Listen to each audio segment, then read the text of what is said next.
Hello friends, this is Anjali. Welcome to Anjali education official. I hope आप सभी अच्छे होंगे और मैं आज आप सभी को बताने जा रही हूँ एथिल ब्रोमाइड बनाने की प्रयोगशाला विधि कि एथिल ब्रोमाइड प्रयोगशाला में कैसे बनता है। ये आपका मोस्ट इम्पॉर्टेंट क्वेश्चन होगा। ये क्वेश्चन आ सकते हैं आपके क्लास 12th बोर्ड एग्जाम में, जिसमें हम लोग बात करेंगे एथिल ब्रोमाइड बनाने की प्रयोगशाला विधि। एथिल ब्रोमाइड बनाने की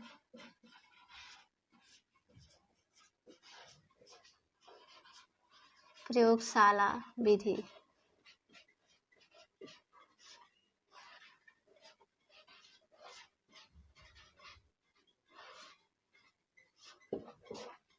जैसा कि आप सभी जानते हैं कि ये ऑर्गेनिक केमिस्ट्री का ये लेसन है, जिसमें हम सभी ऑर्गेनिक केमिस्ट्री यानी कि रिएक्शंस के बारे में पढ़ते हैं। तो अब हम बात करते हैं एथिल ब्रोमाइड का जो होता है फॉर्मूला, वो क्या होता है। तो इसका अणु सूत्र होता है, अणु सूत्र यानी कि मॉलिक्यूलर फॉर्मूला। इंग्लिश में भी जानना चाहिए, क्योंकि आगे चल के आपको इंग्लिश में ये सभी चीजें बोलनी होती हैं। अणु सूत्र इसका होता है C2H5Br। ये है हमारा एथिल ब्रोमाइड का अणु सूत्र। और इसका IUPAC नेम क्या होता है, IUPAC। अगर आप लोग को IUPAC नेम बनाने नहीं आता तो इसे आप लोग जरूर सीख लें। अगर आप सभी सीखना चाहते हैं तो प्लीज मुझे कमेंट बॉक्स में जरूर बताएं। इसका हो जाएगा Br, ब्रोमीन का हो जाएगा ब्रोमो, और ब्रोमो और इसका हो जाएगा एथेन, ब्रोमो एथेन। इसका IUPAC नेम होगा ब्रोमो एथेन। अब हम इसके अणुभार के बारे में बात कर लेते हैं। अणुभार कैसे निकालते हैं, चलिए करते हैं। अणुभार को इंग्लिश में क्या कहेंगे, मॉलिक्यूलर मास। तो C2 हमारा कार्बन का जो एटॉमिक मास क्या होता है, 12 होता है। तो 2 यहाँ पे 2 हमारा कार्बन है, तो 2 × 12 प्लस H हमारा क्या होता है, H का एटॉमिक मास 1 होता है, 1 × 5 प्लस, और ब्रोमीन का हमारा होता है 80। तो ये हो गया हमारा 24 प्लस 5 प्लस 80। ये हो गया 24 5 29 प्लस 80, और ये हमारा हो जाएगा 9 और 8 2 10। इस तरह से 109 यानी कि 109 हमारा मॉलिक्यूलर मास एथिल ब्रोमाइड का निकल चुका है। ऐसे हम सभी अणुभार निकालते हैं, ठीक है। ऐसे ही बहुत इजी है अणुभार निकालना। ये आप किसी भी यौगिक का आप सभी अणुभार निकाल सकते हैं। अब हम बात कर लेते हैं प्रयोगशाला में किस तरह से एथिल ब्रोमाइड बनाया जाता है। प्रयोगशाला में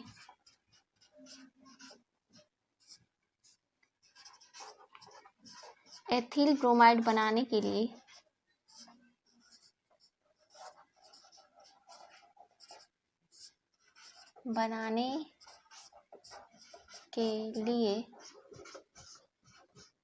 KBr यानी कि पोटेशियम ब्रोमाइड और सांद्र H2SO4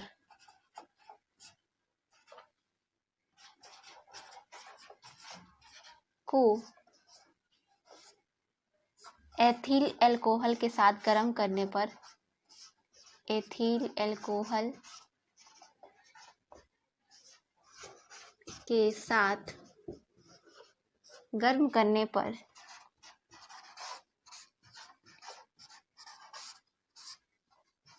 एथिल ब्रोमाइड प्राप्त होता है। एथिल ब्रोमाइड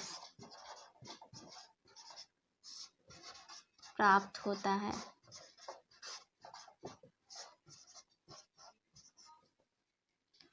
इस तरह से अब हम इसका रिएक्शन देखेंगे कि किस तरह से हमें ये एथिल ब्रोमाइड प्राप्त होता है। तो जैसे KBr और सांद्र H2SO4 को पहले रिएक्शन कराएंगे, तो ये हमारा प्राप्त होगा KHSO4। KHSO4 हमारा मिलेगा KHSO4 और हमारा यहाँ पे 1H बचा और यहाँ पे Br, तो ये हमारा HBr। इस तरह से हमारा गर्म करने पर ये मिल जाएगा, ये ऐसे गर्म करने पर फिर हम लोग क्या करेंगे, जो हमारा C2H5OH एथिल अल्कोहल का फॉर्मूला होता है, मैंने आप लोग को पहले ही बताया था कि एथिल अल्कोहल का फॉर्मूला आप सभी याद रखे रहें, C2H5, क्योंकि ये हमेशा हर वक्त काम आएगा। C2H5OH प्लस, अब हम लोग HBr के साथ इसका रिएक्शन कराएंगे। HBr इसका रिएक्शन गर्म करेंगे तो हमारा क्या होगा, C2H5 Br के साथ ज्वाइंट हो जाएगा 2H/Br प्लस, और OH हमारा, जैसे कि मैंने आप सबको बताया था कि एथिल अल्कोहल का कभी भी आप रिएक्शन कराएंगे तो उसमें से H2O जरूर हमारा आएगा, तो जैसे H2O हमारा यहाँ पे निकल गया H2O। ये हमारा हो गया रिएक्शन, कैसे हम करेंगे। अब हम इसका फिगर के साथ इसको समझ लेते हैं कि किस तरह से इसको लिखेंगे एग्जाम में हम सभी। तो प्रयोगशाला में क्या होता है, एक गोल पेंदी के फ्लास्क में KBr H2SO4 C2H5OH यानी कि एथिल अल्कोहल को बालू उष्मक पर रखकर बर्नर की सहायता से गर्म करते हैं, जिससे क्या होता है, हमारा जो ये है वाष्प में परिवर्तित हो जाता है, जिसे हम लोग वाष्प संयंत्र में भेजते हैं, जहाँ से वाष्प संयंत्र में जाकर ये क्या करता है, उस वाष्प को जो ठंडा करके द्रव अवस्था में ला देता है और उसे पात्र में रखकर उसे पात्र में लाया जाता है। जो पात्र जो होता है वो बर्फ और जल से भरा हुआ होता है और उसमें जो C2H5Br जो एथिल ब्रोमाइड बनकर आता है वो हमारा नीचे की ओर बैठ जाता है। ऐसा क्यों होता है, ऐसा इसलिए होता है क्योंकि C2H5Br का जो क्वथनांक होता है 35.5 डिग्री सेल्सियस होता है और जो वायुमंडलीय दाब होता है 40 डिग्री सेल्सियस होता है। इस वजह से हमारा जो C2H5Br है वह नीचे हो जाता है। इसको आप सभी लिख लीजिए,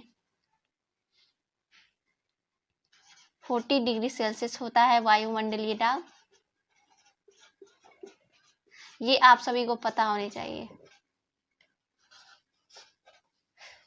और जो इसका और एथिल ब्रोमाइड का जो होता है 38.5 डिग्री सेल्सियस होता है वायु, तो इस वजह से C2H5Br हम लोग का नीचे बैठ जाता है। इसे मैंने एक सिंपल लैंग्वेज में आप सभी के लिए लिख दिया है, आप सभी इसे आसानी से पढ़कर और उसे आसानी से एग्ज़ाम में अपने लिख सकते हैं। ये बहुत ही इम्पोर्टेंट है, ये आ सकते हैं एग्ज़ाम में। इसका मैंने सिंपल सा रिएक्शन में बता दिया है कि आप सभी C2H5OH KBr H2SO4 तीनों को गर्म करने पर हमारा एथिल ब्रोमाइड प्राप्त हो जाएगा और साथ ही हमारे जल भी यहाँ पे मिल जाएंगे।